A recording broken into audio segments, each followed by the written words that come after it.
but the dead hour knocks, and I pluck a little grey lash from the black sparseness that surrounds those pupils that see me for who I'd like to be.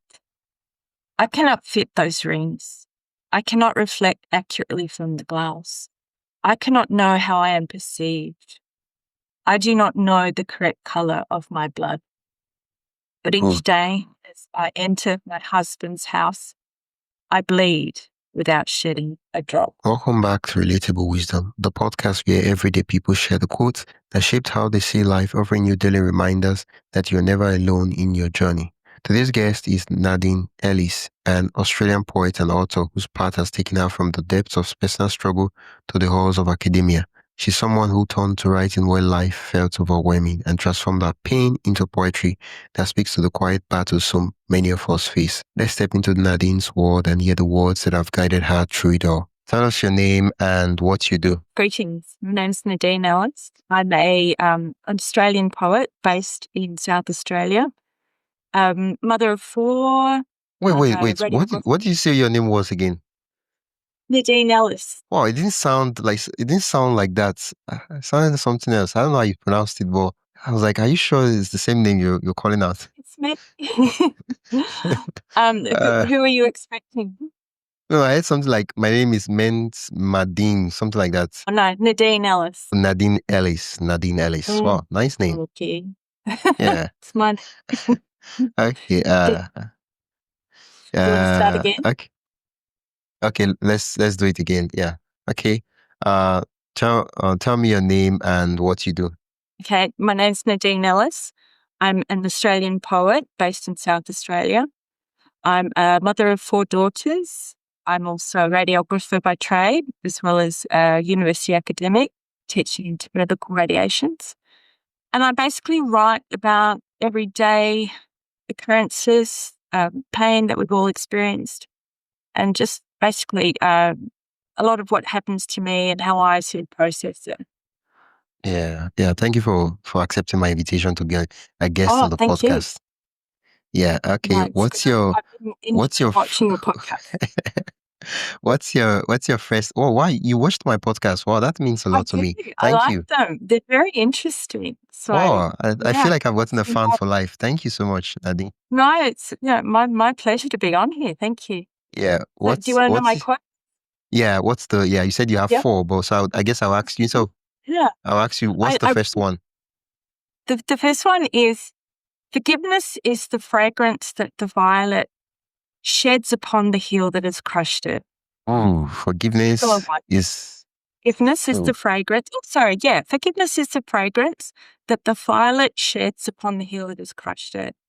So this one is, it's supposedly attributed to Mark Twain, but there's a bit of, discrepancy there as the history goes. But I really like this one because it sort of explains how I sort of like to live my life. Things happen to us, and it's up to us whether we sort of take it on board or we rise above it and sort of move through it. And that's how I like to sort of be, sort of treat myself in that form. So a lot of what I write kind of channel quotes sort of to give me a theme. So this is one I've been using for this current book that I've just written. I can read you a poem, you like? It's on forgiveness. Yeah, sort of. I mean, they're all kind of, I basically write about how I sort of interpret things that have happened to me, and at the end of it, it's about me sort of rising above it. I can give you, I guess a classic example would be when I was a kid or child, I sort of experienced a lot of bullying at school, and this progressed right through to high school. I've got one poem where I'm writing about some of the things that happened to me, but in the end, it's, we experience things and they make us who we are, but they don't define us. It's what we do thereafter that defines us. So, yeah. If you come back to it, I can give you some more quotes. Before we go to the more quotes, you offered to read a poem from your book. I love to hear, and I know I cannot ask you which one is your favorite because it's like asking you which one of your daughters are your favorite. So okay, let's do it this way. Okay, do you have one you want to read for me, or should I just pick a random number? I will read this one. This one kind of relates to that first quote about forgiveness and sort of rising above it. Okay, so this is called Caustic. Before you read the book, can you show us the cover of the book? Yeah, so that we see it. There we go. Oh, it's the light is really, really bright. Yeah, I barely can see anything. Can like is that okay? you see this point? Can you push the book towards the center? Yeah. No, yeah. Oh, the gray, the gray between. The gray between. Yeah. Here we go. Caustic comments. Back when I wandered concrete corridors of green youth, I was stabbed in the butt with a protractor. Who does that? I ask myself, even now. Mean girls grow to be mean women. I still tell myself about that episode so long ago. It was a lifetime past. Back then, my teacher, to my face, acid etched. You'll never amount to anything. At 14, dripping her acrid words, thinking, why would Mrs. Orsini say that? I ask myself, even now, my flesh still scarred with her pungent laser cuts and mordant attitudes, and all this sulphurous mud before I even knew what neurospicy was and is, but now I do. And once, he called me a silver-tongued snake. But what did he mean? I considered in shame. Only later I understood he was projecting. That was when I couldn't do what he demanded, my belly already with child, replicating him and my autism. Looking back now, I comprehend. My firstborn carries my spice defiance, and I understand one must wade the quagmire depths, weighted by tasks that grind us down, to emerge regenerated, phoenix, shaped by caustic malevolence, soaring above. Oh, that is what's the poetic term they use for it when it has a lot of imagery? Imagery, I guess. Yeah. I was expecting abstract concepts, but I could just see so it's a lifetime past. I like that. I like that part. Wow, that's beautiful, Nadine. Thank you. Yeah. Wow. Moving on to my next one. Okay, the next quote, right? Okay. Yeah. This too shall pass. I like that one. Yeah. This too shall pass. I think it just sort of speaks to me. It's the origins are more of like a Persian folklore, but I think it's very apt because it's like it gives us like the appreciation of the good as well as the bad things and sort of knowing that even when we're in the moment, it's only brief and we will move through it. Yeah. So nothing lasts, good things as well as the bad things. And it like everything's temporary. Yeah. It's funny you should mention that quote because I think yesterday I had a guest and she shared the quote and we really talked about it. This too shall pass, and it's a nice way to. Yeah, it's a nice way. Yeah, it's a very good quote. Like it's a nice way for you to when you're going through tough times to say this too shall pass, and But in the other, for me, I feel like the disclaimer to that quote will be when you're going through really good moments, right? You could also remember that this too shall pass. But then in a way, it pulls you out from the things. So the things do not make you sad or happy. Yeah, I think it's about sort of being in the moment, isn't it? It's sort of being able to appreciate what you have at the time, but also understanding that you really do have to sort of appreciate it, be sort of grateful for what you've got because it is just fleeting. Yeah. This you want another poem that sort of relates to that? Okay. Oh, if you please, yeah. Yeah. You're being very gracious and letting me speak. This one's you're the star of the show. No. My job here is to just make you shine. Oh, thank you. Okay, this one's called Visen. With lavish intrigue for honey and its viscosity, I'd unfurl curtsies to the ballet clock and scamper downstairs to the delectable honey shop, lined with buckets of tenacious fluid, amber-hued aquariums filled with the exotic acacia, leatherwood, Turn the little plastic handle, release a ropey twirl of sugar heaven. Roll the thick mix of bee and flower in my mouth, like a venacious twirl of Merlot to a gentleman, a honey vigneron at 8. And then pedal the half-hour back, tripping across Miller's yard to where lilting wax swelled to 2 trolleys of hives parked along the boundary fence. 3 boxes per flat top, with caster wheels for manoeuvrability or ease of distance. I watch the confetti of bees wisp into their compound and feel the buzz wrap my skin till my mother's voice outbuzzed the bees, calling me home. 27 years pass and I smear cold-pressed sweetness across my toast, honey that my father extracted from grandfather's hives.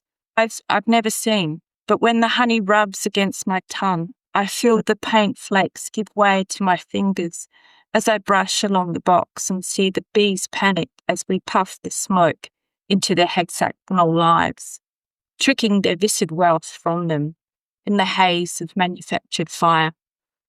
They fly blind to the truth, wanting to save their vital fluids, and then collectively give over what they made but was always never theirs. And tomorrow, I hold my thumbnail to the horizon, and it's with this hot fuchsia pink, a paint spill, bleeding out to burnished orange as the morning rises to new flowers. And I will suck the pollen from their flower pits and share the honey's essence with the bees. And share the honey's essence. I guess I'll ask you, what is the honey's essence? It's like the smell. It's just, do you have honey? Do you like honey? Yeah, no. Yeah. And so it has that smell of the nectar when you smell it. So it's like you can imagine the flowers that those honeybees sort of picked the nectar off of and brought it, or the pollen, and they've got their little pollen legs filled with, and that's sort of like their essence is like, if you distill them right down to their being, it's the honey. That's their life's purpose, is to sort of make that honey. That's their essence. Does that make sense? Yeah, it makes sense. Yeah. Yeah. Okay. So we talked about forgiveness. We talked about these 2 shall pass, and I think we'll have time for one more. One more? Okay, this one. I love this one. What makes the desert beautiful is that somewhere it hides a well. Oh, what makes the desert beautiful is that somewhere it hides a well. Wow. Yeah, I love this one. What does that mean? I think it's about, well, to me, it's about people need to take the time to get to know you. And if they know you, then they see you for who you are. But if people won't take the time, then conversely, it's not worth your time to be around them. So you should move on. That's how I see it. So I think all of us has this beauty within us, but people are sometimes not willing to sort of take the time to get to know who we are. Yeah. I mean, that's a way of seeing it. In my head, I was just thinking, when I heard desert, I was like dry land. And I was like, in every dry land, there's water in it. So that's what makes dry land struggles. That's what makes it beautiful. I didn't know you had that context too. Thank you for that perspective. No, I like your context too, but I think, you can bring anything to whatever you're reading. It's your life experience of how you interpret things that sort of gives things its depth. Yeah, but that's how I sort of see that one. I think if people aren't prepared to get to know you, that, sometimes it's to move on. Yeah. Is there a point connecting to this one? Yes, I do. Okay. So for me, this is kind of like this poem. It's called For Better or For Worse, and it's about more a one-sided relationship. And it's like knowing that it's time to move on. And it relates back to that quote about if people aren't prepared to get to know, then maybe, you have to cut the rope. All right. So here we go. The dead hour comes. I watch my pupils dilate to the edge of climax as the gentle quiche and gel caps fuzz me heavy, thick. I opened the bathroom cabinet and clasped the small marble case of gold rings and marquee cut diamonds I haven't worn in years. Years of thickening fingers like tender trunks wrapping yet another layer of growth around its stump. Mark the rings of time to be cut clean through, one day as some stranger count the days. This is the year the winds blew hard. And this here, this swirl of a knot, this was the year she gave the faith that got nothing back. And those little gel caps will numb the bending of the green stalk before it does not bend back. I wear those rings past the first tip, pressed wide before the knuckles, but long to be that slender sapling lifted by breeze as though I would never fall. But the dead hour knocks and I pluck a little grey lash from the black sparseness that surrounds those pupils that see me for who I'd like to be. I cannot fit those rings. I cannot reflect accurately from the glass. I cannot know how I am perceived. I do not know the correct colour of my blood. But each day, as I enter my husband's house, I bleed without shedding a drop. Oh, I bleed without shedding the blood. Wow. A drop. Yeah, a drop. I do not know the color of my blood.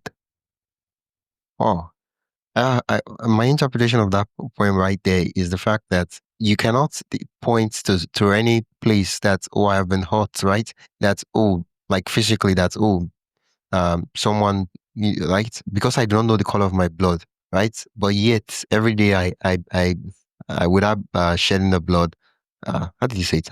I drop, I bleed. Does my interpretation, does it make sense? Do you understand what I'm saying? I can you reword what you've just said? Okay. In a different way? Okay.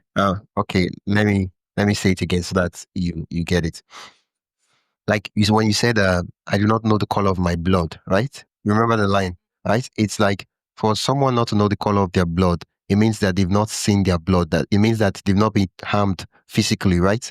They've not been injured or any of those things that would make them see their blood physically, right? But then yeah. But then it goes on to say that I bleed daily without I bleed daily without dropping blood, which means that the disconnection, the pain and all those things, it's not has nothing to do with physical. It has nothing to do with domestic violence or any of those things. But she is in real pain and real struggle. But it's not like physical. Like if you were to examine her body and all that, you will not like see, oh, she has bruises. In the case of, let's say, yes, her boy, it's emotional. She's bleeding emotionally, and so she does not know the color of her blood because it's not physical. That's my interpretation. I'm taking a wide guess. No, it's good. You're on that. You're on that. And I think it all comes down to it's perceptions. You know, how we are perceived by people and how we want to be perceived. Sometimes they're two different things. But it goes back to that quote about the well, you know, and you have the desert, and if someone takes the time to get to know you, then they will see that beauty. But if they don't, then, you know, it is sort of one-sided and will never lead to anything good. Yeah. Oh. Thank you so much, Nadine. That's right. I'm glad. The quick pause. Left for me, I have time, but I would have to respect your time because normally we're slotted for 30 minutes. So I don't want to, I came late and I don't want to also take another extra time. It's not polite of me. But if you insist, I can take another extra for you. Do insist? Okay. Because I have to be respectful. You understand? No, thank you. Okay. This is a lovely one. Okay, so let's. This one, we see the world and things not as they are, but as we are, and it kind of overlaps to the other stuff that I've been talking about as well. So I like we see the world. So basically, we see ourselves on the things that we see. We see our memories, our emotions, everything on the things that we see. Yeah, we bring a life experience to everything that's occurring. So that is really the defining moment. What we have experienced in life makes us who we are. Yeah. But it's whether we choose to take all that pain and suffering with us or let it sort of rest and move through it and become what we want to be. Yeah. Now. I think recently I had an experience with someone that quote perfectly articulates. And that is, you know how someone, I'll give an example. Let's say, where are you calling from? Sorry? Where are you calling from? Like right Oh, now? Australia. Okay, you're calling from Australia. Let's say Yes. in the past, right? In the past, I've been doing interviews. All the people I interview from Australia. I'm just giving an example. All my guests have been incredible from Australia. So, but hypothetically, let's say I had a terrible experience with guests from Australia, right? And it's been really terrible. When I say terrible, imagine whatever you're imagining in your head now. That's the terrible, right? And it's 1, 2, 3, 4, 5. Now, guess what happens? The moment you fill in the form, and I've never met you, I don't even know you, and I see your country, Australia, and I'm like, that's how she is, right? Because now what I'm doing is that I've never interacted with you. I'm projecting the pain, the wrongs, all the things that those people have done to me, and I'm projecting it on you. And so when you hop on the call and you start talking, before you even say one thing, I say, that's how you do this. What are you saying? And now you're wondering, what did I do wrong? But I didn't say anything. I was polite. What happened? Not knowing that it has nothing to do with you. What I'm doing is I'm taking all the people that have wronged me and I'm projecting them on you, and I'm seeing them instead of seeing you. Yeah. That's that sort of bias that we bring to things. And I think it's really important to sort of be able to reflect on interactions with people and to realize what you do, like you said, project onto them, and to try and accept people for who they are, because they're just trying to be themselves and we're just trying to be ourselves. But often there's a lot of sort of this to and fro. But Yeah. Yeah, no, I it's like these good. quotes. We see the Well, word, can't remember the exact word, but we see we ourselves in see the the word. world and things as they are. No, hang on, I'm Not reading as it. they So are, see but the as world we and are. things not as they are, but as we are. Yeah, Yeah, not I've as mixed. they are, but as we are. Yeah, and Yeah. it means that every one of us, we have our own peculiar reality, and it's Mm, why to say that, but what we see is different. Yeah. that's right. Yeah, no, it's good. But anyway, at the bottom line is that these are the quotes that resonate with me, and I try to sort of utilize those to be present and to be sort of accepting of people that I meet and to understand where they're coming from. And I think that helps to sort of work out where I am in life and where they are in life and where we intersect. Yeah. Yeah. Mm. Is there a poem connected to this quote? Um, they're all kind of connected. Do you want me to read another one or? Okay. Okay. Yeah. Yeah. Yeah? Yeah. All right, I'll just Yeah. quickly find. Let's I've got one. just round up with one. Yeah. Yeah. This one's about let me find it. I'm sorry. Uh I have so many in here. There we go. This one is called 7 Years of Broken Sleep. Oh, made a noise then, sorry. Each night a tiny foot, unborn to air, thrust my ribs, pushed between lung and bone, punched, wrapped hands around my bladder, squeezed as though searching a way to retreat. In return, my eyes wedged open, dark forced my mind to gush the day's events over, over again till my brain movie was right. Now I wear cracked nights like second skin, glance the bathroom mirror, rack my mind to recall what I looked like before I had kids.